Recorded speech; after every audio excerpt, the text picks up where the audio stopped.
I've had a lot of interesting jobs throughout the years, and I've met a lot of interesting people through those jobs, but by far, no job that I have put me in more situations to meet more interesting people than selling meth. About 20 years ago, I was living in Portland, Oregon, before Portland turned into a complete and total fucking war zone. One of my customers was one of the original Suicide Girls. I'm not gonna drop any names, but she was cool as fuck, like she was homey, and she smoked a lot of dope with me. One time she introduced me to her other plug, which was a couple dudes that were 1% bikers, like the big ones, the ones that you see all the documentaries about and everything. These were those motherfuckers.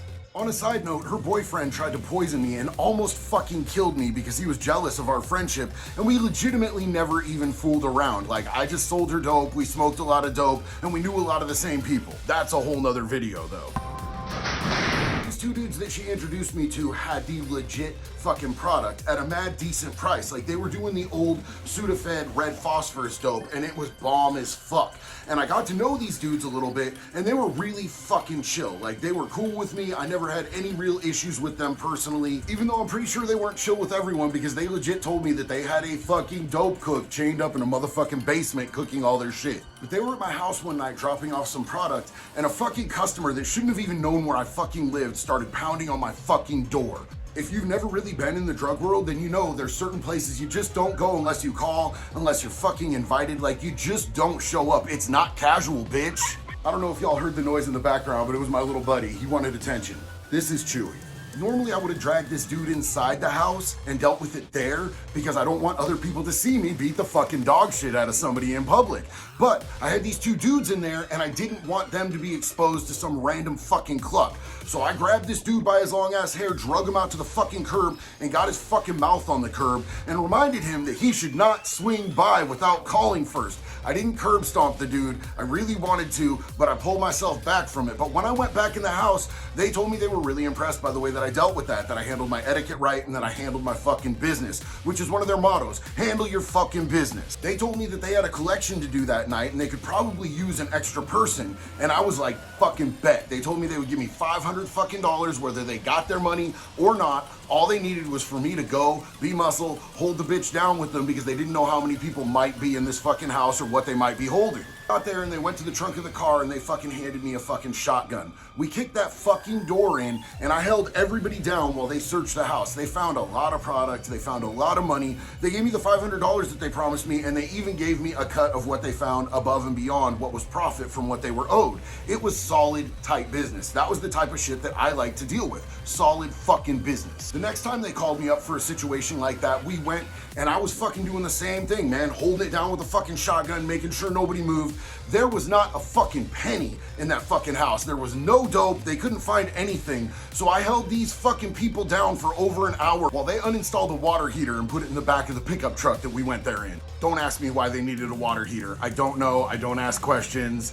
It's cool, it's whatever, take the water heater. They still paid me what they told me they were gonna pay me. Solid fucking business. Like I said, these dudes never personally did me wrong. I have the utmost respect for them. I never had an issue with them. But one time, they came over to my fucking house with a VHS fucking cassette. And they told me they knew that I had a VHS player and they wanted to watch a movie. I was there alone with two girls and they sat down, they put a fucking pistol on the table, they put the VHS in, it started playing, and this shit was a lot to deal with. It was of a girl that was clearly strung out, who was clearly dope sick, who clearly needed some fucking heroin, who was begging for a shot, and somebody told her that she had to do certain acts with a dog to get a shot. One of the girls that was hanging out legit started crying, and I said, hey, go back to the bedroom, you don't have to watch this. And one of these dudes said, hey, everybody's staying here, everybody's fucking watching this. And I said, check this out, bro. I will stay here and I will watch this with you, but the girls are gonna go in the back room, man. This is a little bit too much for them. It's kind of wonky. Let's not get fucking weird here in my house.